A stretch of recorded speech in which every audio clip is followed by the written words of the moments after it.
kami tegaskan bahwa GovTech Indonesia bukan sebuah platform atau aplikasi, melainkan penyelenggaraan keterpaduan ekosistem layanan digital pemerintah. Mulai tahun ini berhenti membuat aplikasi baru. 27.000 aplikasi, 27.000 platform yang berjalan sendiri-sendiri. Setiap kementerian, lembaga, dan pemerintah daerah harus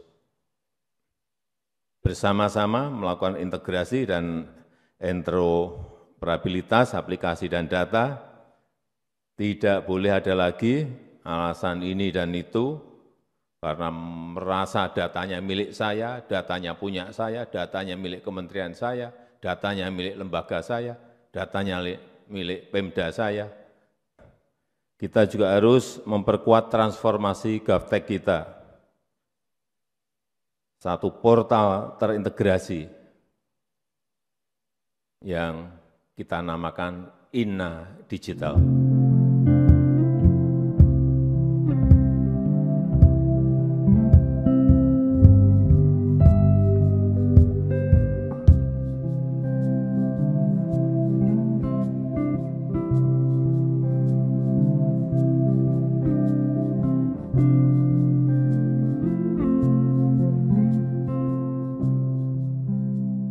Assalamualaikum warahmatullahi wabarakatuh. Selamat sore pemirsa Bincang Kita. Kali ini bersama saya Cherry dalam acara Bincang Kita dengan topik digitalisasi pemerintah Nunukan. Bersama kali ini sudah hadir Bapak Akmal Eskom. Beliau ini merupakan salah satu ASN yang sangat hobi sekali untuk membahas tentang teknologi di lingkungan Kabupaten Nunukan. Kita sapa langsung ya beliau. Bagaimana kabarnya Pak Akmal? Baik. Dan seperti suasana kali ini ya, di sore hari ini sangat mendukung di Sailanuka. Sebelum kita masuk ke topik utamanya Pak ya, kita membahas tentang digitalisasi Kabupaten Nunukan.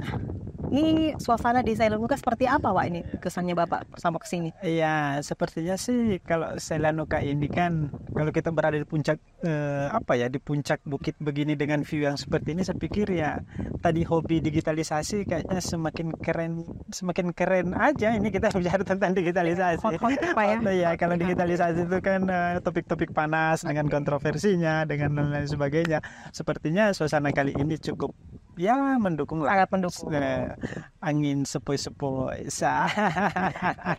Baik, di awal tahun kemarin Pak ya kita langsung membahas untuk tema digitalisasi ya. Pak, di awal tahun lalu kemarin kan sudah diluncurkan portal layanan terpadu dan terintegrasi berbasis digital dengan nama Nunukan 1. Nah, gimana kabarnya Pak Nunukan 1 sekarang? Alhamdulillah, Majer ya. Kalau bertanya kabar kan tentu selalu kita harus mengatakan baik-baik saja. Termasuk Nunukan 1 ya. Dengan segala kontroversinya, dengan segala pro kontranya dan lain-lain sebagainya. Nunukan 1 sebagai sebuah gagasan dalam digitalisasi di pemerintahan khususnya di Nunukan. Ya, alhamdulillah pelan tapi pasti diterima dengan baik. Ya, kenapa ya? Tentu kita sudah berjalan kurang lebih 6 bulan ya. Kita dan alhamdulillah dari hari ke hari, dari waktu ke waktu, teman-teman khususnya di ASN itu sudah familiar, dan ini biasa dalam sebuah transformasi, dalam sebuah perubahan.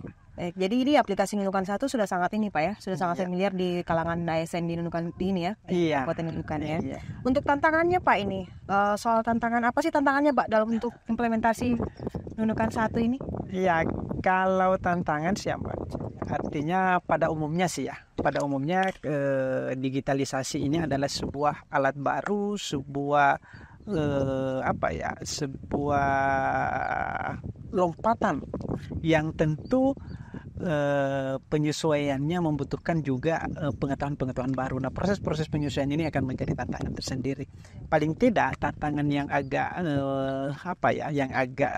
kita rasakan ini adalah responsibility kita sebagai pengguna dalam mendorong transformasi digital kita ini memang survei dari Kementerian Kominfo kemarin kan juga memberikan sedikit pembenaran tentang data bahwa sekitar 70% pegawai itu enggak juga anti digital, tapi tidak terlalu respect dengan digital. Jadi daya terima digitalisasi itu hanya di lingkup pemerintah berdasarkan angka itu sekitar ya 30%.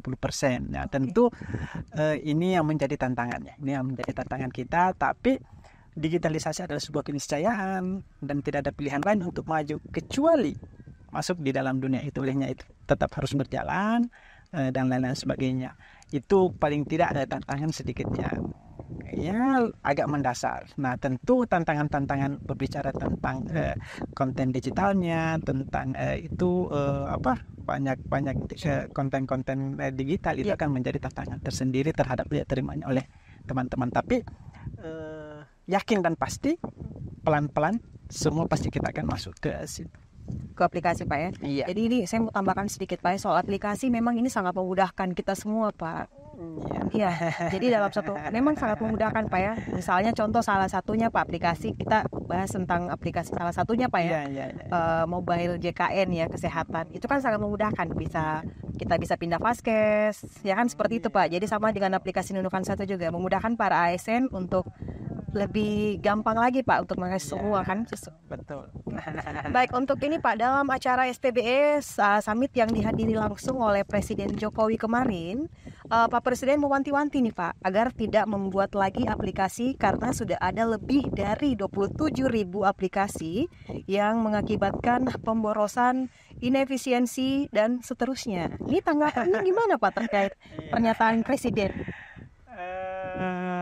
Kalau kita sih sebagai pemerintah ya, Presiden adalah kepala negara sekaligus kepala pemerintahan, dan tentu kita harus melihat arahan itu secara objektif. Apa maksud objektif yang saya maksud tentang melihat itu? Bahwa ada 27.000 aplikasi, ada inefisiensi, ada tumpang tindih, ada silo dan lain-lain sebagainya sebagai sebuah fenomena dalam transformasi digital kita. Nah, ya itu ya tentu kita harus melihat akar masalahnya sebenarnya dia seperti apa. Nah, ini yang akan coba kita akan melalui forum ini kita akan mencoba berdiskusi tentang ini. Bagaimana menyikapi pernyataan Presiden tentang stop membuat aplikasi. Iya, karena lagi hot kan pemerintahan kan. Terus tapi kan sederhananya kan begini. Mungkinkah kita akan berhenti membuat aplikasi di tengah kita mendorong sistem pemerintahan berbasis elektronik? Saya pikir ini adalah sebuah anomali. Saya pikir ya, kenapa? Sistem pemerintahan berbasis elektronik itu kata lainnya adalah sistem pemerintahan berbasis aplikasi. Nah, pada saat sebuah sistem pemerintahan ini didorong untuk berbasis aplikasi, di sisi lain Presiden meminta untuk berhenti membuat aplikasi, ini kan anomali nih. Artinya di sisi lain. Nah, olehnya itu dalam konteks inilah kita coba sedikit bijak, objektif melihat kenapa kita harus berhenti, apa masalahnya dan lain-lain sebagainya. Nah, oleh karena itu di kita ini PR ini Pak. Iya. PR Bapak juga. Ya, rasanya berhenti membuat aplikasi itu rasanya kan enggak juga mungkin begitu. Maksudnya itu bijaknya kita, maksud saya objektifnya kita melihat itu adalah kalau menurut kami seperti yang kita dorong di Kabupaten Nunukan ya. Artinya apa? Kita memahami dulu bagaimana sebenarnya cara kerja aplikasi. Nah, berapa momentum saya selalu mengatakan bahwa embrio daripada aplikasi itu adalah mandiri. Nah, karena embrio daripada aplikasi ini mandiri, jadi secara genetik itu aplikasi itu otonom. Betul. Nah, karena otonomnya inilah aplikasi sehingga muncul angka 27.000 dan lain-lain sebagainya. Nah, sebenarnya begini Mbak Chat ya.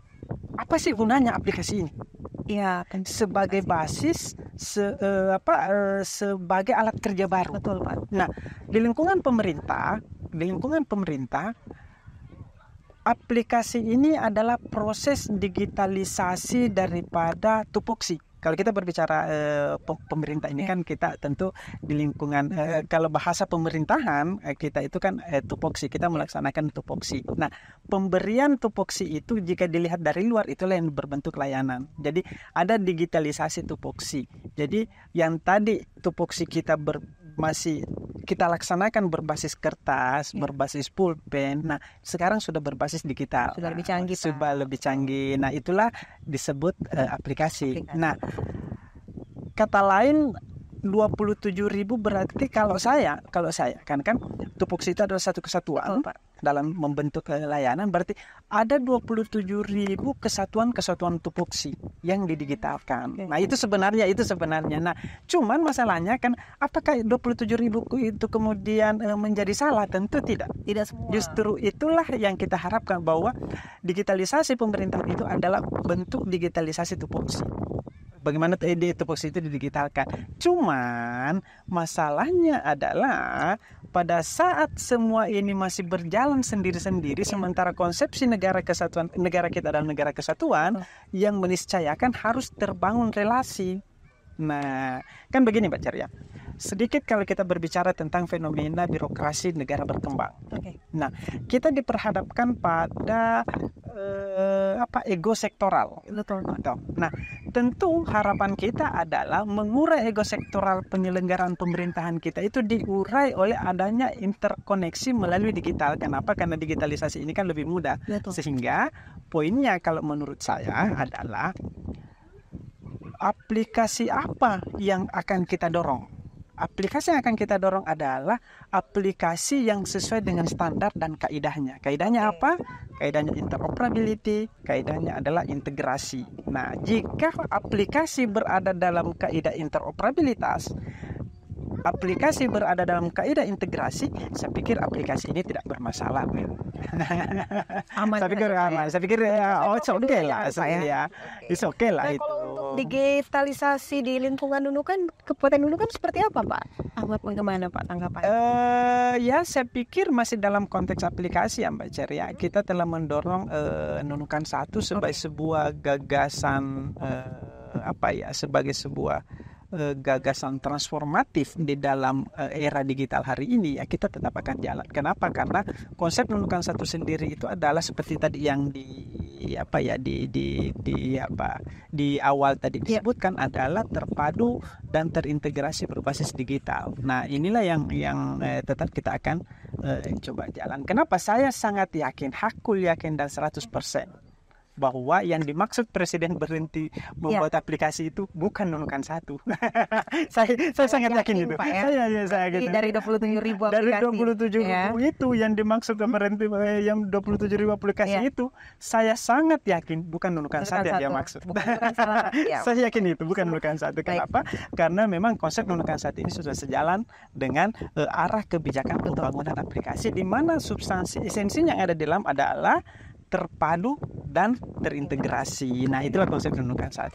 Baik, ini Pak, untuk arah kebijakan digitalisasi pasca pernyataan Presiden tersebut, ya arahnya itu gimana Pak? Ya, saya pikir kita tetap, itu tadi saya bilang kembali bahwa kita di pemerintah daerah Kabupaten Nunukan tetap jalan sesuai dengan konsep yang searah dengan itu. Artinya berhenti membuat aplikasi bukan berarti kita harus berhenti dengan konsep Nunukan 1. Saya pikir enggak itu. Kenapa? Karena konsep Nunukan 1 inilah konsep yang kita adopsi daripada arahan dari Kemenpan,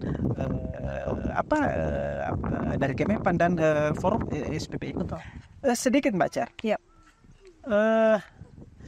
Kalau di dalam forum rapat koordinasi SPBE nasional kemarin 2023 kan kita telah menggagas atau paling tidak mention namanya konsep Indonesia 1 sebagai sebuah portal terpadu dengan istilah super apps. Nah, kemudian di dalam super app ada mini apps. Nah, inilah yang akan coba diterjemahkan masuk ke daerah, bahwa di mana setiap daerah membuat sebuah portal layanan terpadu berbasis satu pintu yang disebut dengan mini apps. Nah, itu 2023 di forum SPBE. Nah, baru-baru di acara yang Mbak Ceri tadi seperti tadi, bahwa Presiden dalam acara SPBE Summit nggak salah tanggal hari Senin tanggal 27 Pak. 27 ya. 27 kemarin dalam acara SPBE Summit justru kita bukan launching sih sebenarnya, mencanangkan ya apa yang namanya GovTech, Government Technology dengan nama INA Digital. Nah, jadi kan sebenarnya kalau dulu namanya Super Apps Indonesia 1, kemudian berganti nama menjadi GovTech INA Digital, ini kan perubahan nama saja. Ini perubahan nama saja yang secara substansi itu tidak berubah konsepnya. Olehnya itu karena Nunukan 1 dibangun dari gagasan rangkaian daripada gagasan terpadu dan terintegrasi, maka kita jalan dengan pola itu. Kenapa INA Digital, Government Technology itu kan sebuah istilah saja yang tidak mengurangi substansinya. Substansinya adalah terpadu dan terintegrasi dalam konteks digitalnya. Nah, kita sudah masuk ke arah situ. Berarti memang kita tambahan Pak ya, berarti memang sangat yakin Pak ya kalau aplikasi Nunukan 1 masih bukan salah satu, bukan 27 itu yang disebutkan oleh Pak Presiden Pak ya. Kami sangat yakin itu. Baik Pak, ini untuk sebelum closing, kami lihat ini kan Kominfo sudah melakukan uji coba penggunaan internet satelit Starlink ya, besutan Elon Musk di wilayah Krayan. Gimana hasil uji penggunaan internet satelit Loe tersebut? Ya, memang Mbak Ceria, kemarin kita di Krayan telah melakukan uji coba Starlink. Ya, bulan Mei kemarin. Kemudian Elon Musk datang ke sini untuk melakukan penandatanganan yang menandai digunakannya satelit low orbit Earth ini di pemerintah bukan di pemerintah, di Indonesia. Sebenarnya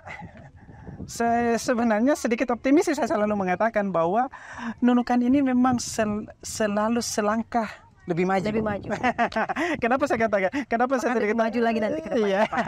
Kenapa saya mengatakan bahwa memang Nunukan ini selalu selangkah lebih maju dalam konteks digital? Kenapa? Karena baru-baru di bulan Mei Elon Musk datang untuk menandatangani berlakunya penggunaan Starlink. Kita sudah melakukan di lingkup pemerintah. Kita sudah melakukan uji coba di Krayan.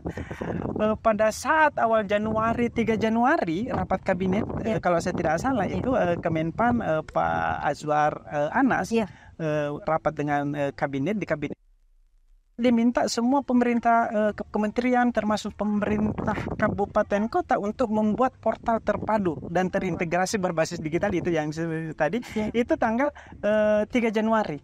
Itu kita diminta dan kita diminta di dalam forum itu bahwa Kementerian Dalam Negeri diminta untuk membuat surat edaran ke pemerintah kabupaten kota. Dan tanggal 2 Januari kita sudah implementasi. Ya kan ya. Jadi sebelum dibikinkan surat edaran untuk membuat portal, kita sudah membuat. Itulah kami selalu mengatakan bahwa kita selalu selangkah lebih maju dalam hal digital. Nah, yang kemarin kita coba tadi ke pertanyaannya Mbak Ceri apa? Bagaimana uji coba penggunaan internet? Ya, saya pikir dari sisi teknologi sih memang karena dia adalah satelit low orbit tentu tentu jaminan kualitasnya lebih mumpuni ketimbang yang orbitnya jauh lebih tinggi yang seperti satelit konvensional. Nah, hasil pengujian kita kemarin di Nunukan nah kan begini macam. Kebetulan kan yang kemarin itu pas betul momentumnya. Kita Musrembang RPJPD 2020-2045 kalau saya tidak salah. Nah, kebetulan kita langsung live lewat Zoom yang ada di Krayan, sehingga sangat maksimal lah saya pikir. Bahkan semua audiens pada forum itu juga memberikan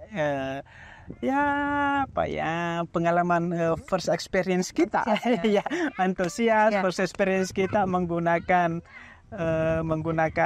satelit di Krayan, yang kita kenal bahwa Krayan itu adalah sebuah daerah yang terisolir, bukan hanya dari segi infrastruktur fisik, tapi terisolir juga dalam hal infrastruktur komunikasi. Nah, hadirnya kita kemarin dengan konten dan dengan konteks live dengan internet dengan kualitas yang sangat mumpuni, ya itu memberikan sedikit